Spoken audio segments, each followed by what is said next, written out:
전사님이 설교에 들어가면서 퀴즈를 하나 내볼게요. 러시아의 문학을 대표하는 3대 대문호는 누구일까요? 나왔어요. 톨스토이. 톨스토이죠. 대문호라고 하니까 헷갈리나요? 세계적인 작가라고 표현해볼까요? 러시아 문학을 대표하는 3명의 세계적인 작가의 이름을 들어보셨나요? 톨스토이, 그리고 도스토옙스키, 그리고 안톤 체호프, 이렇게 3분이죠. 오케이, 다 알고 계셨죠? 표정 보니까 다 알고 있는 것 같아. 그쵸? 이들은요 19세기의 사실주의 문학의 거장들이었죠. 이들의 특징이 있다면 인간의 내면의 기품을 통찰했어요. 그런 작품들로 유명하죠. 전도사님이요 이들의 책을 찾다가요 톨스토이의 이야기를 조금 기사들을 통해서 보게 됐어요. 톨스토이는요 대귀족 가문의 출신으로서 넉넉한 형편의 사람이었대요. 그리고 훗날 너무나도 유명한 세계적인 작가가 되기도 했어요. 근데 그는요 평생 자신에게 한 가지 루틴이 있었다. 내가 이렇게 멋진 사람이 될 수 있는 데는 나만의 루틴이 있었다라고 얘기를 하는데, 그게 뭐였냐면 일기였대요. 아마 조금 젊었을 때부터 써서 한 63년에서 68년 정도를 매일 일기를 썼다고 이야기를 하고 있어요. 그런데 이 일기장을 보다가 놀라운 걸 발견했는데, 이렇게 멋지고 탄탄대로의 인생을 살 것 같은 이 사람이 일기장에 뭐라고 적었냐면요 이렇게 적었어요.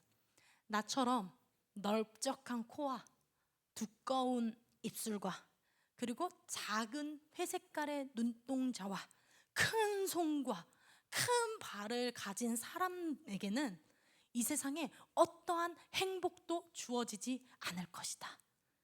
나는 언젠가 신에게 기도했다. 내 외모를 바꿀 수 있는 기적을 주십시오. 여러분, 젊은 시절에요 자신의 외모에 대해서 만족해 하지 못했대요. 외모로 인한 열등감을 느낀 흔적이요 그의 일기장 곳곳에 드러나고 있습니다. 세계적인 작가도요 경제적으로 부유하고 넉넉했던 이 사람도요 자신이 부족하다고 생각하는 이 한 가지 때문에 괴로워했다라는 거죠. 이것을요 심리학적인 단어로는 뭐라고 표현하냐면 컴플렉스라고 표현해요. 컴플렉스가 뭐냐면 자신의 약점이나 결핍에 대해 지나치게 의식하거나 결국 그것에 스스로의 마음을 묶어버리는 심리적인 결박 상태를 뜻합니다. 인간은요 누구나 불완전하기 때문에 우리 개개인에게는 사실은 저마다 감추고 싶은 핸디캡 컴플렉스라는 게 있어요. 나만의 컴플렉스가 있어요. 어떤 이에게는 신체적인 연약함일 수도 있고요. 어떤 이에게는 경제적인 어려움, 물질적인 부족함일 수도 있고요. 어떤 이에게는 가정의 아픔일 수도 있고요. 어떤 이에게는 과거의 상처, 지우고 싶은 상처들일 수도 있어요. 각자 저마다의 인생을 살아가면서 나만의 핸디캡 컴플렉스는 있습니다. 그렇다면 여러분들은 어떤 컴플렉스 가지고 계세요? 어떤 부분이 여러분들에게 약점이세요? 어떤 게 여러분의 마음을 힘들게 만드세요? 여러분의 트라우마처럼 뭔가 그 일이 터지면 내 약점이 들키는 것처럼 불안해지게 되는 그것이 여러분들에게는 무엇입니까? 그럼에도 여러분 이 톨스토이는요 굉장히 유명한 작가죠. 그 사람은요 열등감에 무릎 꿇지 않았어요. 그것을 도구 삼아서 인간 내면을 가장 깊이 있게 들여다보는 위대한 작품들로 승화시켜 갔어요. 스스로의 약점을 인정하고 현실을 바라보고 이 현실 속에서의 문제들을 해결해 나가는 훈련을 했다라는 거죠. 나중에는 이렇게 얘기를 하더라고요. 사람의 인생에 가장 큰 영향을 미치는 것은 외모가 아니더라고요. 자신의 외모가 매력적이거나 혹은 매력적이지 않다라고 믿는 이 생각이 사람에게 가장 큰 영향을 주더라고요. 저도 외모에 대한 컴플렉스가 있었지만, 핸디캡 컴플렉스가 나에게 있었지만 돌아보니까 그것이 나를 힘들게 하는 건 아니더군요. 이런 뜻이죠. 외모 자체 콤플렉스 자체를 보지 마시고 그것을 어떻게 대해야 할지를 현실적으로 고민하십시오. 주어진 조건보다 그것을 해석하는 삶의 태도가 인간으로 하여금 성장, 성숙하게 만든다라는 비밀을 톨스토이는 알게 되었다라는 거죠. 여러분, 핸디캡, 이 콤플렉스라는 건요, 그저 눈에 보이는 불리한 조건들일 뿐인 거예요. 우리가 그것에 마음을 빼앗겨 스스로 묶어버린다면 그때부터는 심각한 문제가 되는 거죠. 그것은 우리를 주저앉히기 위해 주어진 게 아닐 수도 있어요. 우리의 약점마저도 하나님은요, 선하게 쓰실 수 있거든요. 전도사님이 믿는 하나님은요, 역전의 하나님이세요. 역전을 시킬 수 있는 하나님이세요. 내 약점마저도 강함으로 역전시킬 수 있는 하나님이세요. 그 하나님을 우리는 선하신 하나님이라고 표현해요. 이 선하신 하나님을 믿고 의지하는 우리 고등부 친구들이 됐으면 참 좋겠습니다. 여러분, 오늘 본문에 고린도후서 누가 썼죠? 사도 바울이 썼어요. 사도 바울 역시요, 자신만의 핸디캡, 나의 콤플렉스가 있어요 라고 얘기했던 사람이에요. 여러분, 사도 바울 하면 어떤 생각이 드세요? 되게 멋지지 않나요? 1차, 2차, 3차 여행까지 가고, 전생님 찾아보니까 고린도 교회를 세우기 1년 6개월 동안 이 고린도 교회의 성도들을 가르치고 양육하는 데 진심이었던 사람이잖아요. 그리고 그 사람은요, 바리새파기도 하고요, 능력도 있었고요, 가말리엘 문화에 완전 그 당시에 알아주는 사람이었는데, 그 사람이 어떻게 해요? 예수님을 만나고 나니까 그 모든 것들이 필요하지 않구나, 나 복음을 전하는 일에 최선을 다하겠노라 결단하며 주님 만나서 바뀐 사람들이잖아요. 바뀐 사람이잖아요. 기적도 많이 경험했고요, 많은 교회도 개척했고요, 진짜 하나님 사랑했고요. 신약 성경에 대부분이 사도 바울이 썼어요. 사도 바울의 편지가 참 많습니다. 그래서 어쩌면 우리 눈에는요, 굉장히 믿음 좋은 사람, 굉장히 성공한 사람처럼 비춰지기도 하죠. 그런데 오늘 본문은요, 사도 바울이요, 이렇게 얘기해요. 나 하나도 위대하지 않아. 나에게도 말 못할 콤플렉스가 있어 라고 얘기해요. 우리 7절인데요, 우리 같이 한번 읽어볼게요. 시작.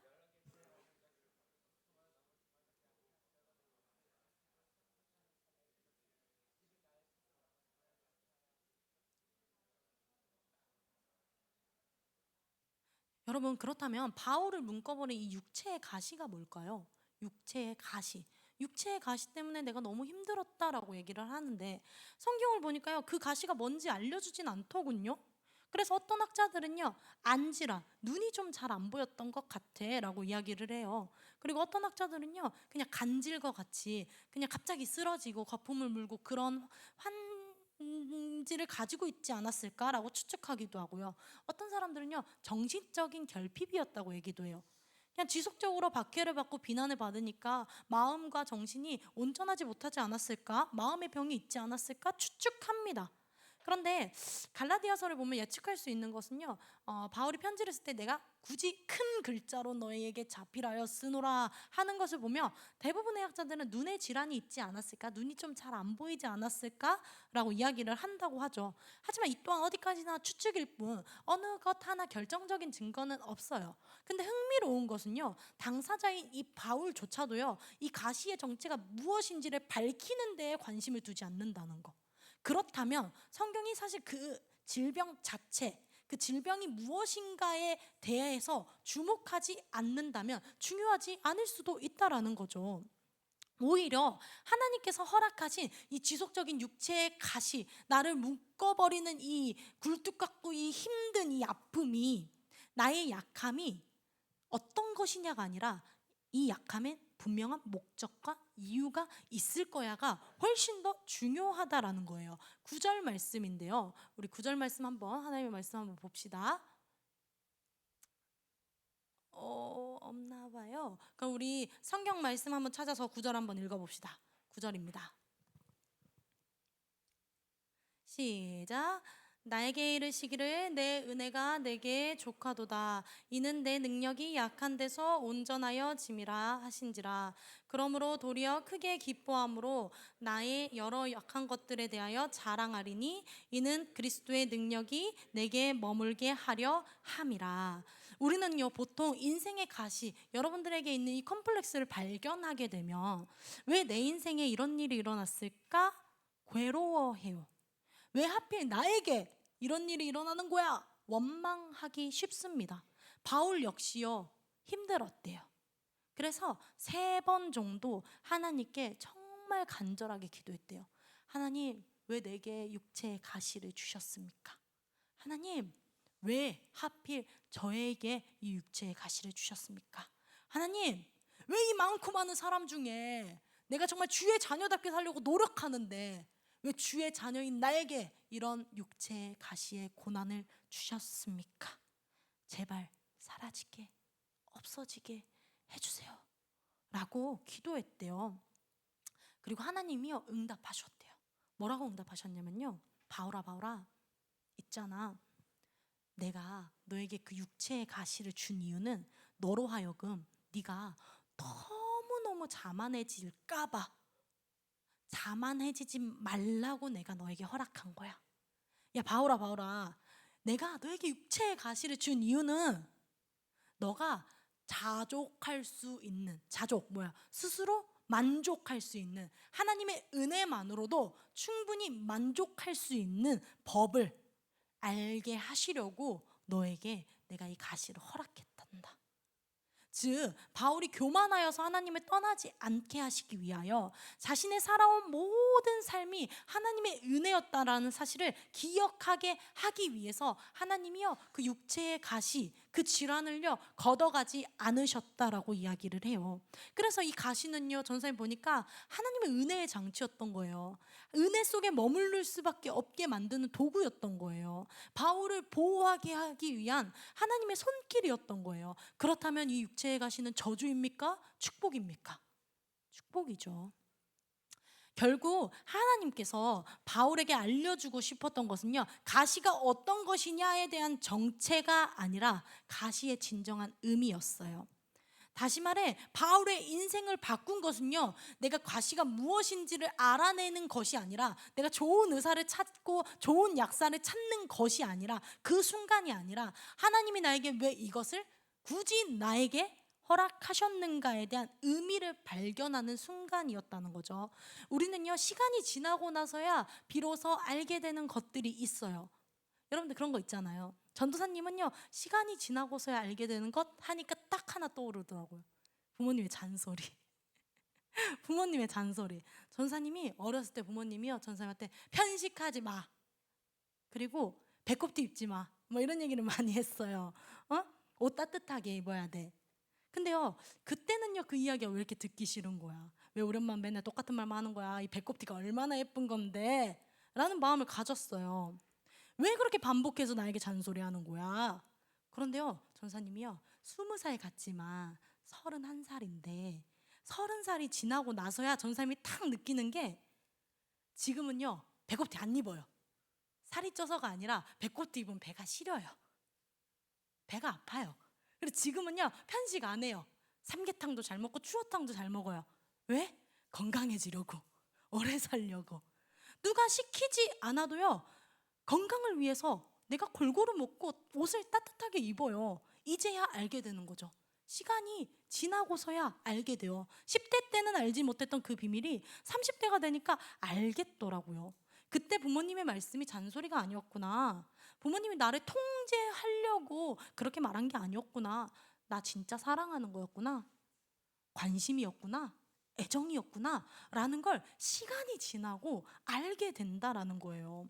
여러분 전도사님의 이야기를 친구들에게 들려드리는 목적은 하나, 사람은 시간이 지나고 나서야 어떤 사건의 의미를 깨닫게 될 때가 있어요. 그렇다면 그 시간을 견디셔야 되는 거예요. 의미를 발견하기 위해서는 시간을 견뎌내는 인내의 여정을 걸어가야 한다라는 거죠. 바울도 마찬가지였어요. 처음에 자신에게 찾아온 이 육체의 가시를요 받아들이기 힘들었어요. 하지만 어떻게 했죠? 3번 하나님께 기도했잖아요. 기도하는 순간 이 고난 속에서도 하나님의 뜻을 발견하려고 노력하는, 하나님 앞에 나아가는 이 기도의 싸움의 씨름의 이 순간에 바울은 하나님의 응답을 받게 되는 거잖아요. 의미를 알게 되는 거잖아요. 하나님께서 가시를 통해서 나를 하나님 곁에 머물게 하셨구나. 내가 가시가 없었으면 교만하여지고 나를 자랑할 것 같으니까 하나님이 나에게 이 결핍을 주셨구나. 하나님과 함께하며 하나님을 높이는 사람이 되게 하라고. 여러분, 어떻게 하나님께 기도하십니까? 어쩌면 우리는요, 지금까지 하나님께 이렇게 기도했을 거예요. 하나님, 가시를 없애주세요. 나의 컴플렉스를 없애주세요. 전사님은 V라인이 늘 되고 싶어가지고 이렇게 주사도 맞아보고 이렇게 리프팅 밴드도 하고 막 이러면서, 근데 효과가 별로 없는 거예요. 그래서 전사님 하나님께 기도해요. 하나님, 왜 나를 이렇게 동그란 계란형으로 만드셔가지고 나는 V라인이 되고 싶은데, 나도 예쁜 V라인이 되고 싶은데, 이렇게 기도해요. 가끔 우리는요, 내가 컴플렉스가 있다라는 걸 발견하면 하나님, 이것만 없으면 내가 잘 해결할 것 같아요. 이것만 없으면 내가 하나님 더 잘 믿을 것 같아요 라고 기도해요. 사도 바울처럼, 전도사님처럼 우리를 불편하게 하는 이것들이 제거되게 해달라고. 이 문제만 해결되면 나 진짜 행복할 거라고. 이 상처만 없으면 내가 괜찮을 거라고. 이 컴플렉스만 사라지면 내가 당당하게 살 수 있을 거라고 이야기해요. 그런데요, 전사님 본문을 계속 한 주간 묵상을 하면서 마음에 깨닫게 되는 게 있었어요. 유정아, 기도응답은 그게 아니야. 기도 그렇게 하는 거 아니야. 그렇게 해도 되지만 매일 그렇게 하면 안 돼. 무슨 말이냐면, 하나님이 전사님에게 주신 마음은 이거였어요. 기도응답이라는 것은 문제의 해결을 보는 것이 아니라 문제를 해석하는 힘, 능력을 발견하는 것이구나. 너무 은혜가 되지 않나요? 우리는요, 하나님께 기도할 때 이 문제가 해결되게 해주십시오, 주시옵소서라고 기도하지만, 그것도 필요하지만 사실은요, 진짜 기도 응답은요, 하나님의 임재를 경험하는 거예요. 하나님과 함께하는 거. 어떠한 상황 가운데서도 하나님으로 인해서 만족할 수 있는 사람이 되는 게 문제의 해결보다 훨씬 더 중요하다라는 거죠. 문제를 어떻게 바라볼 수 있는가, 어떠한 관점으로 해석할 수 있는가. 그렇게 되면요, 우리는 바울처럼 하나님이 주신 은혜가 이미 내게 족합니다, 충분합니다 라고 말할 수 있게 되는 거예요. 가시는 그대로예요. 근데 하나님의 뜻이 보이는 거예요. 환경은 그대로예요. 하지만 은혜가 보이는 거예요. 약한 것은 그대로인 것 같아요. 컴플렉스 그대로인데 하나님의 보호하신 손길이 보이게 되는 거예요. 내 문제보다 더 크신 하나님이 보이게 될 때, 그 하나님과 포도나무와 가지처럼 결합될 때 우리는 어떻게 되냐면 문제에 묶이지 않게 돼요. 묶임에서 자유를 선포받게 됩니다. 하나님의 마음은 이래요. 요한 3서 2절인데요. 사랑하는 자여, 내 영혼이 잘됨 같이 내가 범사에 잘 되고 강건하기를 내가 진짜 간구해. 하나님의 마음이 여러분들을 향해서 이렇게 이루어지고 있어요. 선생님들, 우리 아이들 축복하는 마음으로 우리 같이 한번 읽어줄까요? 시작. 사랑하는 자야, 내 영혼이 잘됨 같이 내가 범사에 잘 되고 강건하기를 내가 간구하노라. 여러분, 하나님은요, 여러분들이 진짜 잘 되길 원해. 하나님은 여러분 진짜 행복하길 원해. 강건하고 굳건하고 단단하기를 원하세요. 겨우겨우 버티는 하루가 아니라요, 행복의 노래, 인생의 행복이 넘쳐나는 빛나는 인생을 살기를 원하세요. 하나님은요, 우리의 삶이요, 메말라 버리지 않고요, 매이지 않고요, 넉넉하길, 풍성하길, 여유로워지기를 정말로 원하시는 분이세요. 사랑하는 고등부 공동체 여러분, 전사님 이제 말씀을 좀 맺고 싶어요. 전사님이 최근에 책을 읽고 있는데요, 빅터 프랭클의 죽음의 수용소에서라는 책입니다. 여러분, 이 책은 너무나도 유명해서 알고 계시죠? 전 세계적으로 많이 읽힌 심리학이기도 하고 인문학인 고전 중에 하나인데요, 실제 나치 강제 수용소에서 있었던 이야기를 바탕으로 쓴 책입니다. 이 책이 유명한 이유는요, 단순히 전쟁의 아픔을 보여주는 것이 아니라 인간은 어떻게 살아가야 되지?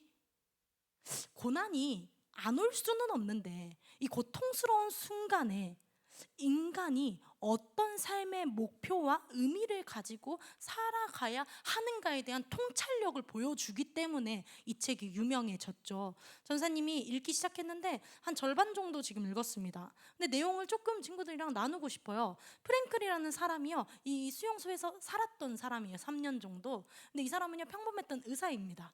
근데 평범했던 유대인이기도 했어요. 근데 유대인이라는 이유만으로 나치 강제 수용소에 끌려가게 되었어요. 그래서 3년 동안 고생을 하게 되죠. 그곳에서는요, 인간이 겪을 수 있는 가장 큰 절망을 경험해요. 가족을 다 잃었어요. 그리고 존엄마저도 뺏겼어요. 자유도 잃었어요. 그곳에서요, 플랭크는요, 이름을 불리지 않았습니다. 수감번호 119 104. 참 고통스러운 곳이잖아요. 억울한 곳이잖아요.